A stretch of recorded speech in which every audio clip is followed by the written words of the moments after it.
This is Paranormal Skeptic Academy, using critical thinking and scientific evidence to analyze your favorite ghost hunting shows. You'll never view them the same again. You have been warned.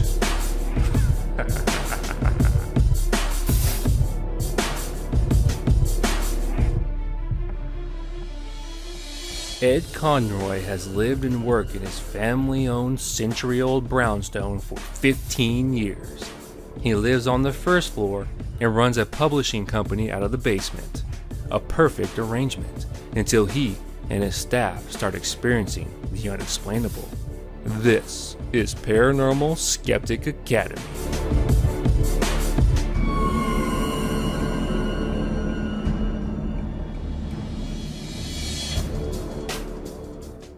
I covered a story a few weeks ago on the PSA Weekly Update about a guy who was charging people to certify their home ghost-free, and that got me thinking about the ethics of paranormal investigating, in so much that there aren't any. Day in and day out, these people are essentially committing fraud and getting away with it, and nothing is really being done to stop it. I also covered a story about an alleged psychic that bilked a woman out of $77,000 and was arrested. Not for fraud, mind you, but for a theft scheme. Even in the face of overwhelming evidence, she still wasn't charged with fraud. Now, I'm sure those in the psychic community condone this woman, and maybe even claim she is doing a disservice to the psychic profession. However, at the end of the day, there is no evidence for the paranormal, or any psychic abilities for that matter. There's really nothing different from the woman that took $77,000 from another person and this guy that charges $150 to $700 to certify your home ghost-free. At the end of the day, it's all one big scheme to empty your wallet, and people fall for it all the time. That is, unless you subscribe to this show, and if you do, you're smarter than the average paranormal believer. Which brings us to this episode of Paranormal Home Inspectors. In this episode, we have a home/business operator who swears his home/business is haunted. His employees report strange things that go bump in the night, and even the fish know something isn't quite right. But our crack team is back to get to the bottom of this in this episode of Paranormal Skeptic Academy. We head into downtown Toronto to a century-old brownstone on Queen Street, which is often compared to New York City's Soho. Queen Street is a place to go to for trending dining and nightlife, plus cutting-edge fashions and art galleries, antique shops, and bookstores. The building we're interested in is the home/business of Ed Conroy. He ran a children's magazine called The Magazine. This show aired in 2011, and after a thorough Google search, it doesn't appear that the magazine is still in business. I wonder if the new owners have experienced any paranormal activity. I wonder if it was disclosed in the listing. Too bad the ghost-free certification guide doesn't operate in Canada. Yet. Whatever the fate of this business, it's of no matter to us. We still have a show to review, so let's get right into it. He's got his hand on my shoulder. It means like he's got his hands around my throat. The homeowner says there's no lock on the door. Let me out! Let me out! It's moving. The vibration sensor's moving. When spirits have had bad things happen, they can be stuck around the earth plane. We just dug up a whole lot of spirits.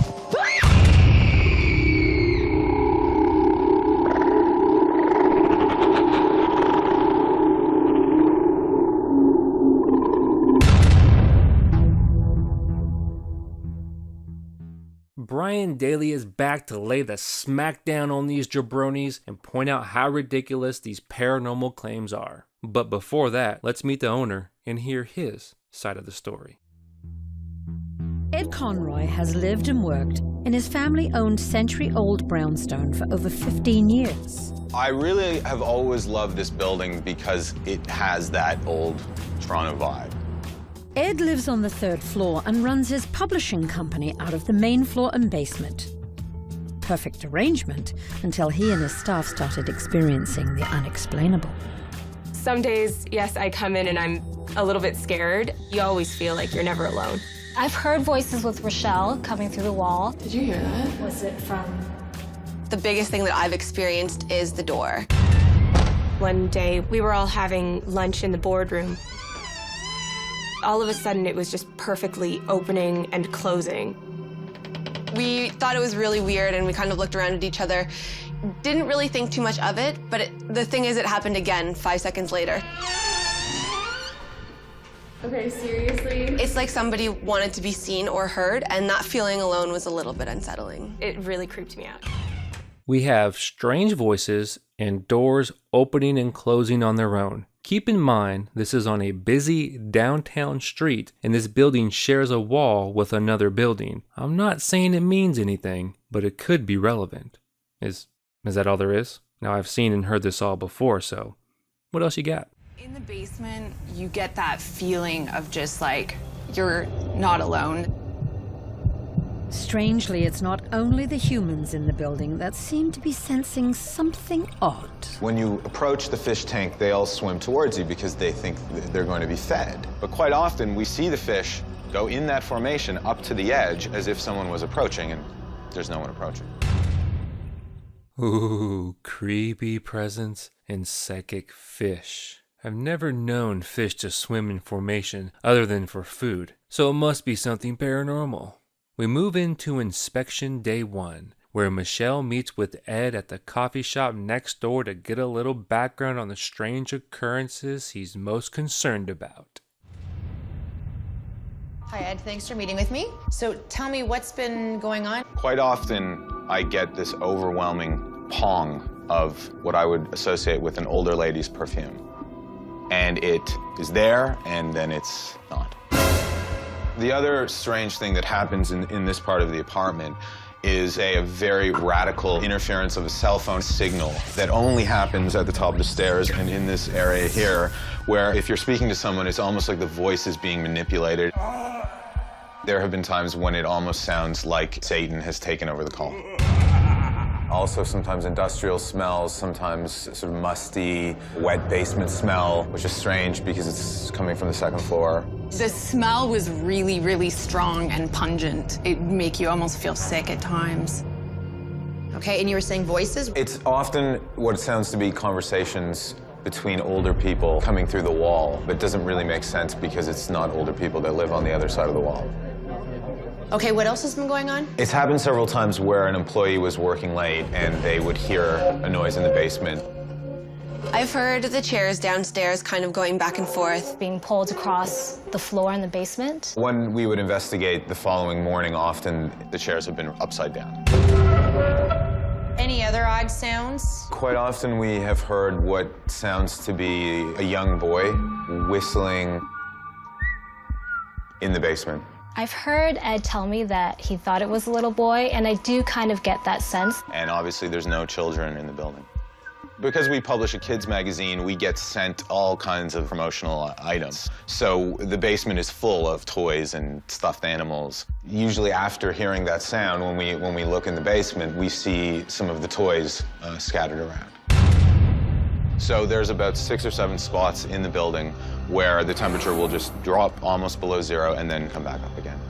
Any electrical problems? A lot of fluctuations. Lights go down low, they come back up. They're on in the morning when we've turned them off the night before. I sort of just always say it's an old building, the lights flitter for no reason. What sort of electrical problems in the basement? That's where our server is located, and we've had several occurrences over the years where the night before we were going to print, we would lose big chunks of our content. With the plumbing, we've come in the morning to find the taps in the main floor bathroom on full blast. I recall this one specifically was probably the most frightening. I was shaving and the door slammed shut violently and I was locked and then I was able to open it again. There's no lock on the door. There's no explanation as to why that happens. Perfume smell, interference of phone signals, strong smell from the second floor, hearing conversations through the wall, noises in the basement with chairs being laid upside down, a young boy whistling in the basement, toys scattered around the basement, cold temperatures, electrical issues such as the lights, data missing from the server, bathroom taps turned on, and being locked in the bathroom. That is a whole lot of stuff going on. With so much happening, at least one of these has a chance to have a paranormal explanation. the odds are in our favor. And to try and make the paranormal connection, Michelle heads to the city archives to research the place before actually investigating it, which could be a good thing. She could find some useful information to shed light on the issues Ed and his staff have been experiencing, but what she's really doing is looking for anything that could prove her preconceived conclusion that this place is indeed haunted. That's not investigating, that's confirmation bias. Now we come to mine and yours favorite part, Brian Daly. Sit back and enjoy what is about to go down, because you know I did. Whoa, what a difference in temperature here. Oh my goodness, that's cold. Let's take a temperature reading here. It's a good 10 degrees colder here than it is on the other side of this wall. There is no central heat. We've got an exposed brick wall. There's very little, if any, insulation in the building. Okay, here on the top floor, the homeowners talked about cell phone interference.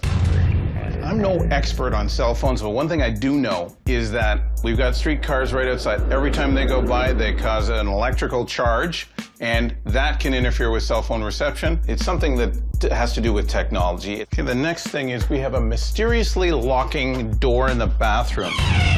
The homeowner says there's no lock on the door. Let me out! Let me out!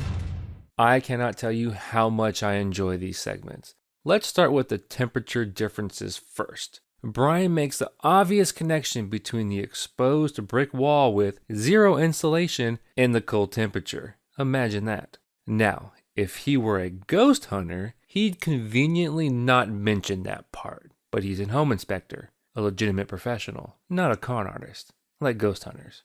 Next, he discussed the cell phone issue and points out the streetcar that goes up and down the street and how they send electrical charges every time they pass, potentially causing interference. Duh. Technology doesn't operate on magic, as some people think. We cut with Brian being locked in the bathroom to build suspense. When we come back, we check in with Michelle to see what she's found on her confirmation bias expedition. In the early 1900s, this block of buildings was home to the Spiritualist Church. The church's practitioners, who were mostly women, believed in the afterlife and routinely conducted seances in an attempt to contact the dead. The Spiritualist movement itself was founded in particular for women. We as mortals can communicate with the spirit world. You don't change after you die. Your spirit merely leaves your body. Spirits will stay in buildings if they have something to communicate. When spirits have had bad things happen, they can be stuck around the earth plane. Could the activity of the former church have brought forth spirits that now remain in the building? Michelle heads to the local historical society to do further research. A spiritualist church? That explains everything. Case closed. Game over. The place is haunted. Why? Because we have a crazy old lady saying it, so it must be true. This only works if you already believe in this crap, and even then, it's a far stretch because all their assumptions this belief rides on are unproven. Now that we have that out of the way, let's get back to Brian and his investigation. Let me out! There's a lock on the door. That handle to the bathroom, guess what? It has a lock on it. This room is affectionately known as the room with the smell wall. I'm told that the occupants smell perfume and nasty, musty smells. This used to be the old chimney. If it hasn't been capped off properly, we're looking for the chimney. We can clearly see that there's quite a few openings, and this one is open. There could be animals either nesting in it, there could be feces, there could be dead animals in it. I really haven't got any idea where the perfume smell could be coming from. So we're looking for the bathroom. These are taps that apparently come on all by themselves. Looks like we've got brand new copper piping. The taps are good and solid. Human error, somebody's left them on. Brian heads to the basement, the site of strange sounds and activity that has left Ed's staff afraid to go down there alone. Now, down here in the basement, one of the things that they're complaining about is the fact that it's cold. It is cold down here. Building of this age is that there's no insulation in the walls, and I don't even see any form of heat here. It's no wonder it's cold. I'm gonna move on to toys on the floor. This is pretty straightforward. Homeowner has a cat. Cats, toys, The two things go hand in hand. I'm going to chalk this one up to cat activity, and we're going to move on. Now, according to my notes, people hear a lot of strange noises. We can see that there's an open bit of wall here. This is a row house. We have holes in the basement joist spaces that will allow sound to transfer from one unit to the other and top to bottom. I see from my list that the homeowners referred to electrical surges. The electrical surge that they experience in this building is definitely due to the streetcars. Every time a streetcar goes by, it sucks the energy out of this building. They likely need a surge protector. On my list, we've got problems with computers. We found a modem in the basement that was draped over top of an electrical line. Of course they're going to have problems with surges and blips in the modem. Feeling confident that he has a reasonable explanation for most of the homeowner's concerns, Brian has one issue left to check off his list. My list says something about fish. I'm a registered home inspector. I don't do fish. Brian is convinced that there is nothing unusual going on, but with Ed and his staff feeling they are not alone in the building, intuitive healer Nadine Mercy will conduct her investigation. No! A locked door that was said to not have a lock? We all know what happened here, right? Damn ghost changed the doorknob to make the homeowner look like an idiot. We move on down to the smell wall, and Brian points out that it's probably dead animals, or animal crap. And to prove his point, he heads upstairs to the roof and shows us that there are indeed easy ways for animals to enter into the old chimney. Again, another difference between Brian and ghost hunters. He makes a claim and then backs it up. A novel concept all ghost hunters should use. Bathroom taps are secure, and Brian says it was probably human air. Then he addresses the cold temperatures in the basement, pointing out the lack of not only insulation, but also a heat source. Toys spread on the floor caused by a cat, hearing noises caused by old construction in a busy street, electrical surges caused by a streetcar. Then we have a modem draped over an electrical conduit, and this is something I can speak on with some authority, as this is the type of work I did in the Army and still do. The cables used for transmitting data are not typically shielded. Those cables are more expensive, but they are twisted to reduce interference and crosstalk. The coaxial cable is typically shielded, so that helps with protecting the cable from electrical interferences. The cables leading from the modem, the Cat5 cables, are not shielded and are susceptible to electrical interference, which would cause data loss on those cables. Remember, those cables transmit data in the form of electrical impulses.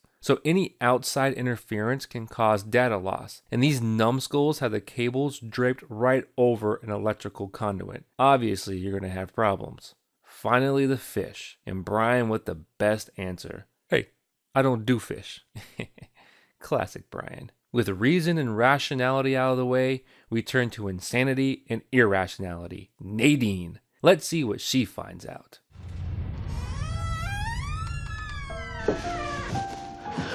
Very serious person sitting at this desk. It's almost like he's been stuck for a while, but he wants to move forward. It doesn't take long for Nadine to pick up the spirit of a child that Ed and his staff have also felt. A boy is here to help him. I'm almost hearing as if he's the age of 9. And his mom is here right now. Very strong energy, very, very playful energy. And this little boy had a sister. He's protective of his sister. His mother doesn't say so much. She's just here. But the innocence of the child's spirit is soon eclipsed by a much darker entity. She makes a connection with Ed being involved in his work and the fact that they publish a children's magazine. Therefore, a child is present. Then things turn evil. I'm hearing older man. He's drunk. He stinks. Really messed up in the head. Just a second, he's right here. He's got his hand on my shoulder. It looks like he's got his hands around my throat. Leave me alone. There's a dark spirit, an older male, very angry energy. It could have been a stepfather. Something's behind the wall. There's some dark energies. People have done some really bad things. Oh my God. Goosebumps like a shot went right through my whole body. There's been some tragic moments in this building. And I don't like the bathroom at all. I don't like it. There's something here in this space where the energy filters more, and it's definitely pulling me down into the basement. Nadine is very reluctant to go into the basement. They're going, stand foot, stand strong, we need to tell the truth. Oh man, down there. I'm gonna stay here for a little bit because I know something's down there. I do not like that back corner, and I do not like get in there. There's a lot of things that happen at nighttime here. A lot of attention, destruction. The lights are flickering. There's definitely movement.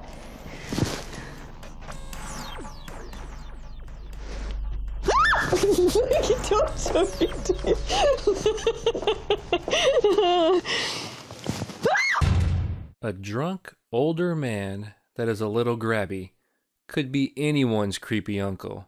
She makes a connection with the odd smell and the mysterious locking bathroom that we know already has a lock. She heads down into the basement, even though she knows something bad is going on. She gets goosed a couple times and has odd feelings about dark corners. Then she was literally frightened by the cameraman creeping up behind her. I mean, the cameraman that has been following her this whole time. It's not like he just appeared out of nowhere.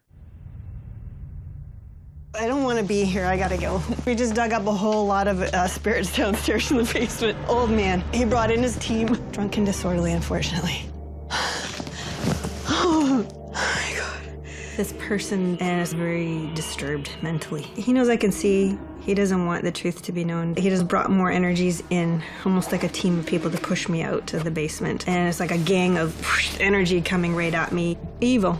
Pure evil. No one liked him, no one gravitated to him, so he wished harm on people to get their attention. He needed help, and he didn't know how to get help. It's sad.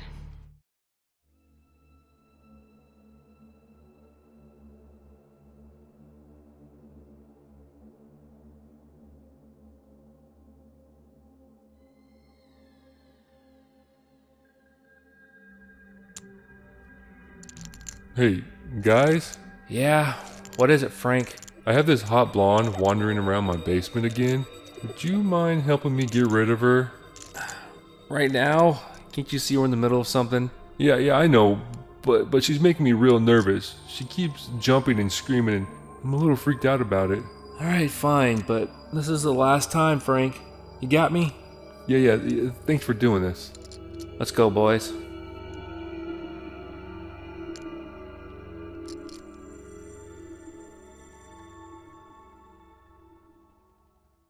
Nadine's experience in the building has left her visibly shaken.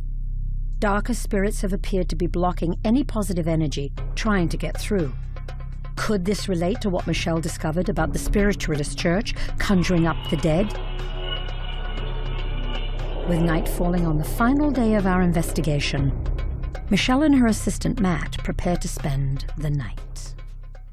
Could it all be connected to the spiritualist church? No. But I'm sure they'll figure out some way to make the connection, or else they're all out of ideas.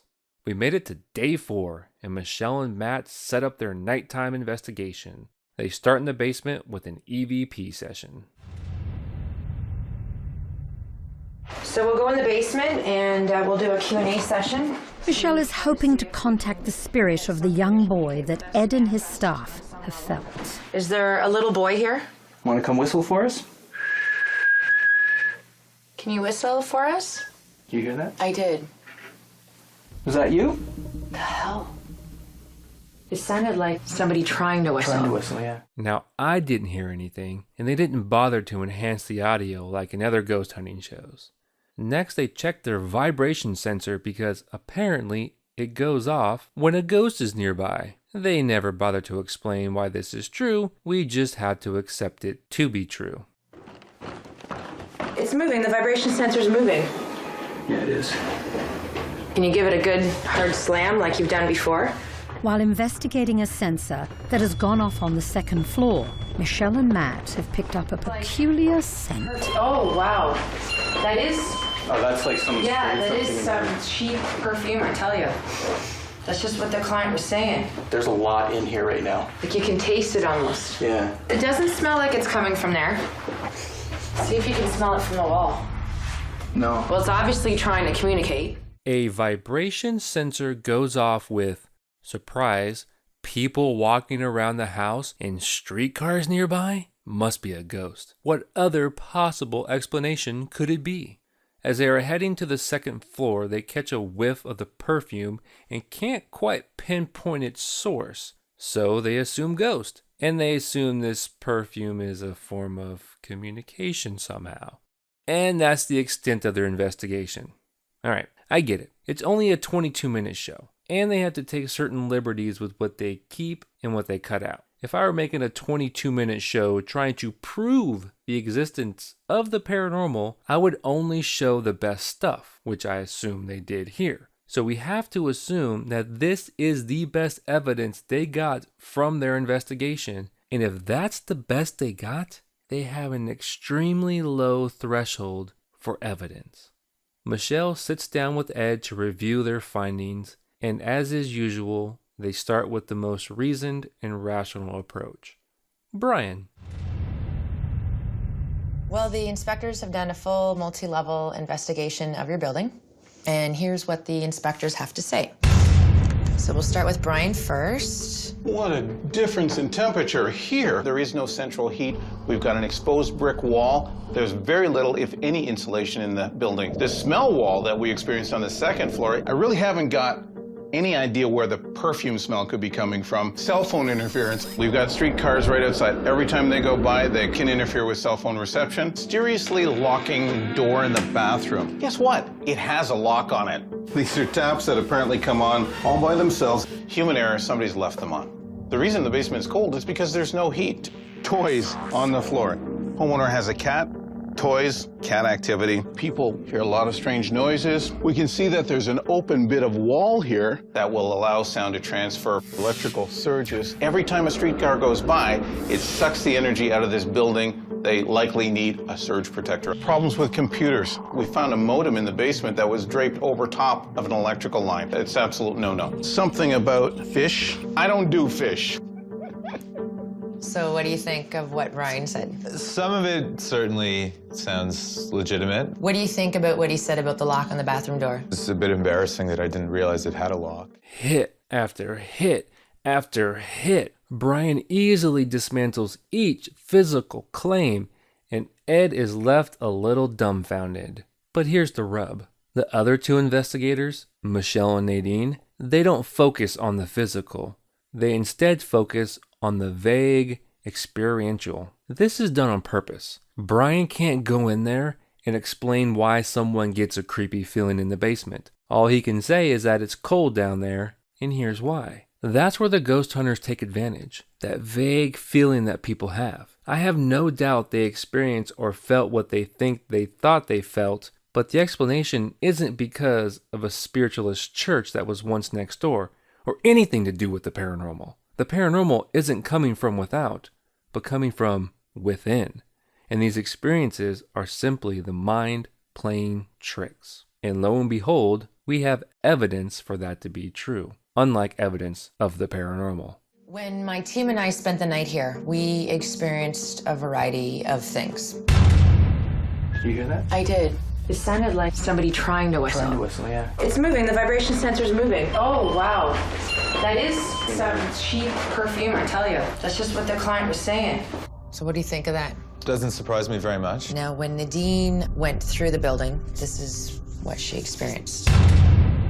A boy is here to help him. I'm almost hearing as if he's the age of 9. Nadine was picking up that the little boy is definitely a positive spirit. That's great to hear. I'm hearing older man. He's drunk, he stinks, really messed up in the head. He knows I can see. He doesn't want the truth to be known. He just brought a gang of energy to push me out to the basement. What are you thinking? That's a little more intense, probably, than we had thought. There are bad people out there, and at some point, one of them lived here. Finally, Michelle lays out her and Nadine's evidence, and Ed gets more than he bargained for. I think maybe he thought this was a fun little game, but when it turned wicked, he grew a little uncomfortable. I don't know if it was because he believed it or that he probably just released something else for his staff to be afraid of. Either way, he didn't take the news lightly. Michelle tells Ed the history of the place and tries to make the connection to what they've been experiencing. She artfully makes a connection to the perfume in the spiritualist church and older ladies, because that's what made up the spiritualist church. Never mind the fact that the chimney was on the opposite wall and doesn't connect to the other unit. Notice how she said, quote, "That's what we believe," end quote. She didn't present any evidence whatsoever for that conclusion. She just pieced together random bits of information and made a loose, vague connection and claimed it to be paranormal. And the narrator, editors, producers go along with this. Finally, we make it to the conclusion. Next door, there was actually a spiritualist church. It was from 1919 when it was established up until about 1974. The church next door spent lots of time trying to communicate with spirits, with using seances, Ouija boards, table tipping. So we believe that the smells that you're picking up from the smell wall are left over from the spiritualist church that was next door, which was primarily ran by older ladies. Hence your older lady perfume. That's what we believe. After all the investigation and the research, we believe that you do have several spirits in the building. Nadine believes... There's a little boy spirit. Who could be your whistling boy? His sister, mother, and... old man. Drunk and disorderly, unfortunately. We hope that this has given you and your team some answers. It's absolutely confirmed what we suspected. We've always believed that there was something here that wasn't just explainable by drafts and open and exposed bricks. Of course they're going to say it's haunted. You didn't think they were going to use reason and rationality, did you? Shame on you. Haven't I taught you well enough by now? Notice how Ed said that Michelle and Nadine confirmed what he already believed? Now, if only we had a word to describe that. A few months after our paranormal home inspection, Ed seems comfortable with the team's findings. Everything's been really positive since we spoke to you guys. I think that's maybe because we all know now that we aren't insane, that there actually is something more going on here. I am comfortable in this building. I know my staff is comfortable in the building. We have lots of positive energies here, so we will stay here.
People don't call ghost hunters to be proven wrong. They call them to be proven right, as is the case with Ed.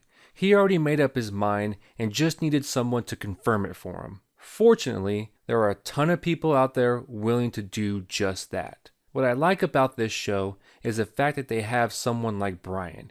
He goes in and gives a reasoned and rational explanation without having to invent a supernatural one. I find it fascinating how the homeowners respond to Brian's claims. Brian can only explain the physical, and he does a good job at it. But the paranormal believers, they want explanations for the mental or emotional ones. That's where the ghost hunters prey. The vague sense and unease isn't your mind playing tricks, it's a dark energy. That creepy feeling you get when you walk up the stairs in the dark, that's not your natural response system, that's a creepy ghost chasing you. They stay within this realm because it requires no physical evidence, and because it allows them to make vague connections to events seem strong because they appeal to emotion. What is really telling to me, and I hope comes across to you, is how ridiculous paranormal claims are compared to natural ones. Just look at the work Brian did, a reasoned approach, and for each claim he made, he backed it up with evidence. Then look at Michelle and Nadine. They had zero evidence to support any of their claims. And yet, at the end of the episode, they declare the place haunted. When compared to paranormal claims, natural ones are always going to look sane. At the end of the day, all these paranormal investigators are doing are preying on emotions, whether willingly or unwillingly. But no matter the motive, it's all the same. They are nothing more than con artists falling victim to confirmation bias.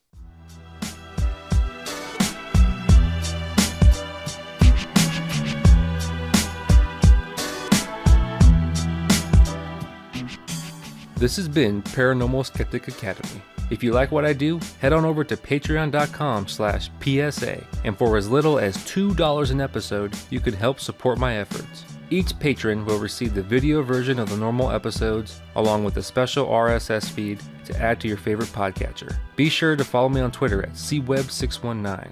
Send me feedback at paranormalskepticacademy@gmail.com. Like the Facebook page, and leave me a review on iTunes and Stitcher. This has been Paranormal Skeptic Academy, schooling your favorite ghost hunters.